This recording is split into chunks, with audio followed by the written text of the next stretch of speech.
Chapter 52. Illustration. Elizabeth had the satisfaction of receiving an answer to her letter as soon as she possibly could. She was no sooner in possession of it, than hurrying into the little copse, where she was least likely to be interrupted, she sat down on one of the benches, and prepared to be happy, for the length of the letter convinced her that it did not contain a denial. /*right degree Grasachich Street _September 6 _ Degree my dear niece.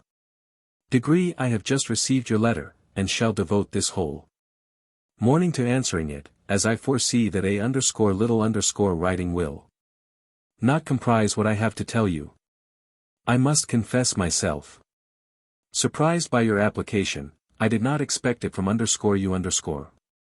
Don't think me angry, however, for I only mean to let you know that I had not imagined such inquiries to be necessary on your. Side. If you do not choose to understand me, forgive my impertinence.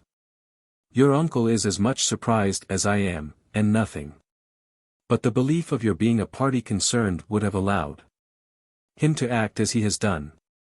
But if you are really innocent and ignorant, I must be more explicit. On the very day of my coming home from Longbourn, your uncle had a most unexpected visitor. Mr. Darcy called, and was shut up with him several hours. It was all over before I arrived, so my curiosity was not so dreadfully racked as yours seems to have been. He came to tell Mr. Gardiner that he had found out where your sister and Mr. Wickham were, and that he had seen and talked with them both, Wickham repeatedly, Lydia once. From what I can collect, he left Derbyshire only one day after ourselves, and came to town with the resolution of hunting for them. The motive professed was his conviction of its being owing to himself that Wickham's worthlessness had not been so well known as to make it impossible for any young woman of character to love or confide in him. He generously imputed the whole to his mistaken pride, and confessed that he had before thought it beneath him to lay his private actions open to the world. His character was to speak for itself. He called it, therefore, his duty to step forward, and endeavor to remedy an evil which had been brought on by himself. If he had another motive, I am sure it would never disgrace him. He had been some days in town before he was able to discover them, but he had something to direct his search, which was more than we had, and the consciousness of this was another reason for his resolving to follow us.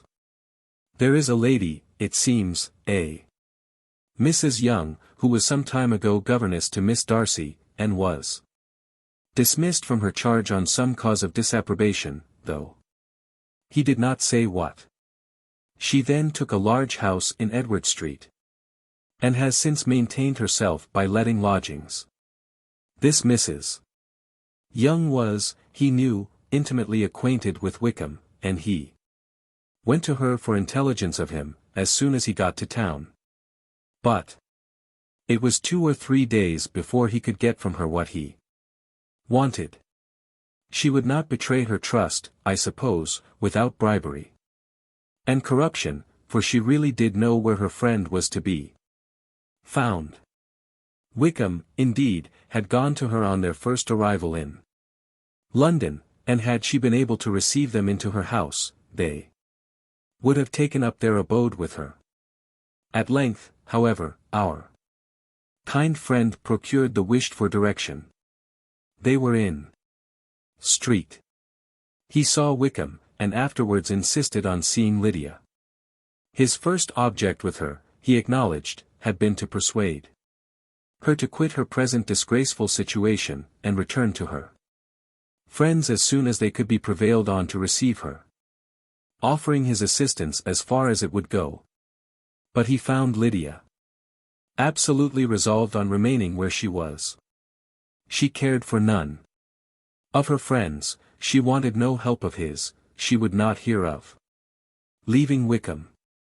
She was sure they should be married some time or other, and it did not much signify when. Since such were her feelings, it only remained, he thought, to secure and expedite a marriage, which, in his very first conversation with Wickham, he easily learnt had never been his design. He confessed himself obliged to leave the regiment on account of some debts of honor, which were very pressing, and scrupled not to lay all the ill consequences of Lydia's flight on her own folly alone. He meant to resign his commission immediately, and as to his future situation, he could conjecture very little about it. He must go somewhere, but he did not know where, and he knew he should have nothing to live on. Mr. Darcy asked why he did not marry your sister at once. Though Mr. Bennet was not imagined to be very rich, he would have been able to do something for him, and his situation must have been benefited by marriage. But he found, in reply to this question, that Wickham still cherished the hope of more effectually making his fortune by marriage, in some other country. Under such circumstances, however, he was not likely to be proof against the temptation of immediate relief. They met several times, for there was much to be discussed. Wickham, of course, wanted more than he could get, but at length was reduced to be reasonable. Everything being settled between them, Mr. Darcy's next step was to make your uncle acquainted with it, and he first called in Gracechurch Street the evening before I came home. But Mr. Gardiner could not be seen, and Mr. Darcy found, on further inquiry, that your father was still with him, but would quit town the next morning. He did not judge your father to be a person whom he could so properly consult as your uncle, and therefore readily postponed seeing him till after the departure of the former. He did not leave his name. Until the next day it was only known that a gentleman had called on business. On Saturday he came again. Your father was gone, your uncle at home, and, as I said before, they had a great deal of talk together. They met again on Sunday, and then I saw him too. It was not all settled before Monday. As soon as it was, the express was sent off to Longbourn. But our visitor was very obstinate. I fancy, Lizzie, that obstinacy is the real defect of his character. After all, he has been accused of many faults at different times. But this is the true one. Nothing was to be done that he did not do himself, though I am sure, and I do not speak it to be thanked. Therefore say nothing about it, your uncle would most readily have settled the whole. They battled it together for a long time, which was more than either the gentleman or lady concerned in it deserved. But at last your uncle was forced to yield, and instead of being allowed to be of use to his niece, was forced to put up with only having the probable credit of it, which went sorely against the grain, and I really believe your letter this morning gave him great pleasure, because it required an explanation that would rob him of his borrowed feathers, and give the praise where it was due. But, Lizzie, this must go no further than yourself, or Jane at most.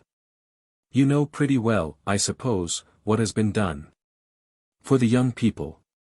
His debts are to be paid, amounting, I believe, to considerably more than £1,000, another 1,000 in addition to her own settled upon her and his commission purchased.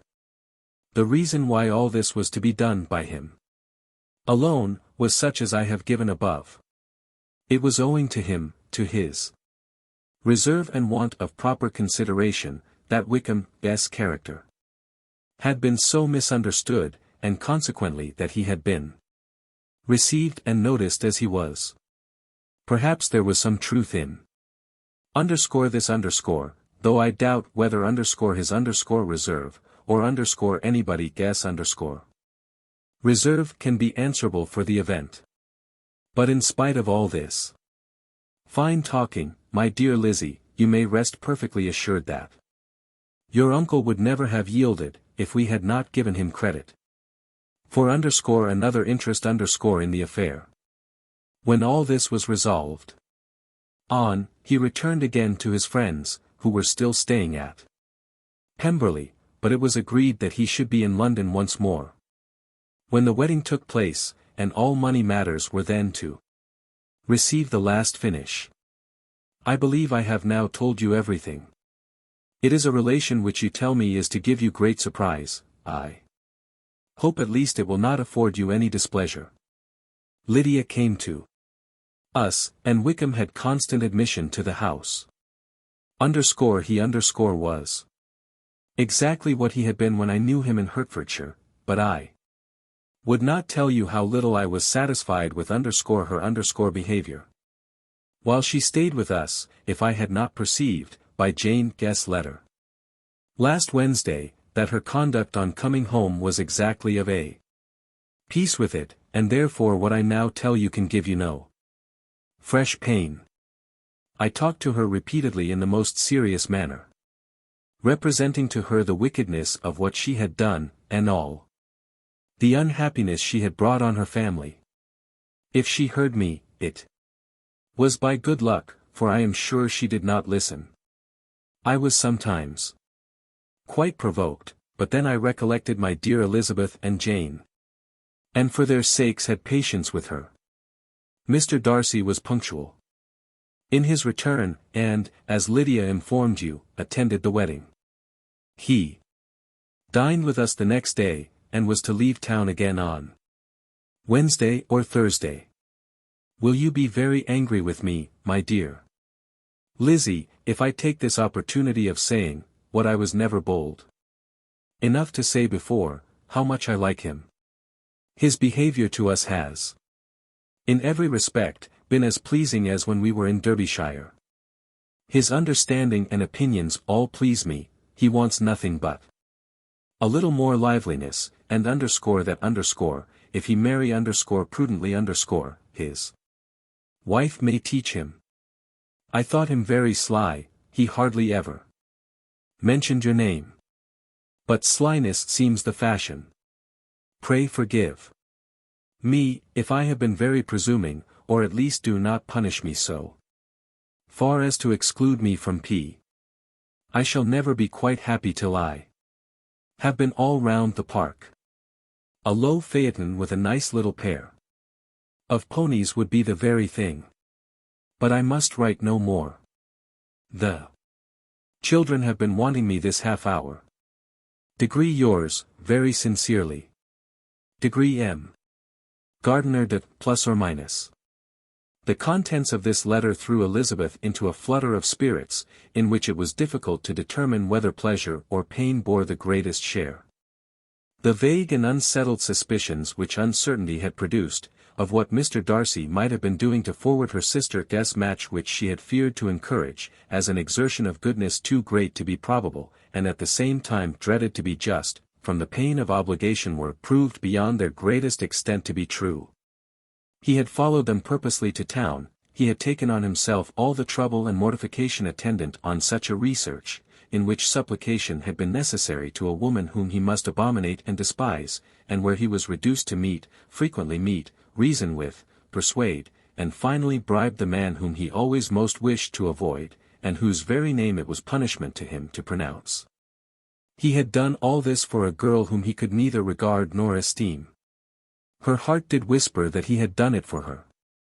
But it was a hope shortly checked by other considerations, and she soon felt that even her vanity was insufficient, when required to depend on his affection for her, for a woman who had already refused him, as able to overcome a sentiment so natural as abhorrence against relationship with Wickham. Brother-in-law of Wickham. Every kind of pride must revolt from the connection. He had, to be sure, done much. She was ashamed to think how much. But he had given a reason for his interference, which asked no extraordinary stretch of belief. It was reasonable that he should feel he had been wrong, he had liberality, and he had the means of exercising it, and though she would not place herself as his principal inducement, she could perhaps believe, that remaining partiality for her might assist his endeavors in a cause where her peace of mind must be materially concerned. It was painful, exceedingly painful, to know that they were under obligations to a person who could never receive a return. They owed the restoration of Lydia, her character, everything to him. Oh, how heartily did she grieve over every ungracious sensation she had ever encouraged, every saucy speech she had ever directed towards him. For herself she was humbled, but she was proud of him, proud that in a cause of compassion and honor he had been able to get the better of himself. She read over her Aunt Guess's commendation of him again and again. It was hardly enough, but it pleased her. She was even sensible of some pleasure, though mixed with regret, on finding how steadfastly both she and her uncle had been persuaded that affection and confidence subsisted between Mr. Darcy and herself. She was roused from her seat and her reflections, by someone Guess' approach, and, before she could strike into another path, she was overtaken by Wickham. "Degree, I am afraid I interrupt your solitary ramble, my dear sister, plus or minus," said he, as he joined her. "Degree, you certainly do, plus or minus," she replied with a smile. "Degree, but it does not follow that the interruption must be unwelcome. Plus or minus. Degree, I should be sorry, indeed, if it were. We were always good friends, and now we are better. Plus or minus. Degree, true. Are the others coming out, plus or minus? Degree, I do not know. Mrs. Bennet and Lydia are going in the carriage to Meryton. And so, my dear sister, I find, from our uncle and aunt, that you have actually seen Pemberley. Plus or minus. She replied in the affirmative. Degree, I almost envy you the pleasure, and yet I believe it would be too much for me, or else I could take it in my way to Newcastle. And you saw the old housekeeper, I suppose? Poor Reynolds, she was always very fond of me. But of course she did not mention my name to you. Plus or minus. Degree, yes, she did. Plus or minus. Degree, and what did she say, plus or minus? Degree, that you were gone into the army, and she was afraid had not turned out well. At such a distance as that, you know, things are strangely misrepresented. Plus or minus. Degree, certainly, plus or minus, he replied, biting his lips. Elizabeth hoped she had silenced him, but he soon afterward said. Degree, I was surprised to see Darcy in town last month. We passed each other several times. I wonder what he can be doing there. Plus or minus. Degree, perhaps preparing for his marriage with Miss de Bourgh. Plus or minus, said Elizabeth. Degree, it must be something particular to take him there at this time of year. Plus or minus. Degree, undoubtedly. Did you see him while you were at Lambton? I thought I understood from the gardeners that you had. Plus or minus. Degree, yes, he introduced us to his sister. Plus or minus. Degree, and do you like her? Plus or minus. Degree, very much. Plus or minus. Degree, I have heard, indeed, that she is uncommonly improved within this year or two. When I last saw her, she was not very promising. I am very glad you liked her. I hope she will turn out well. Plus or minus. Degree, I dare say she will, she has got over the most trying age. Plus or minus. Degree, did you go by the village of Kimpton? Plus or minus. Degree, I do not recollect that we did. Plus or minus. Degree, I mention it because it is the living which I ought to have had. A most delightful place. Excellent parsonage house. It would have suited me in every respect. Plus or minus. Degree, how should you have liked making sermons? Plus or minus. Degree, exceedingly well. I should have considered it as part of my duty, and the exertion would soon have been nothing. One ought not to repine, but, to be sure, it would have been such a thing for me. The quiet, the retirement of such a life, would have answered all my ideas of happiness. But it was not to be. Did you ever hear Darcy mention the circumstance when you were in Kent? Plus or minus. Degree, I have heard from authority, which I thought underscore as good underscore, that it was left you conditionally only, and at the will of the present patron. Plus or minus. Degree you have.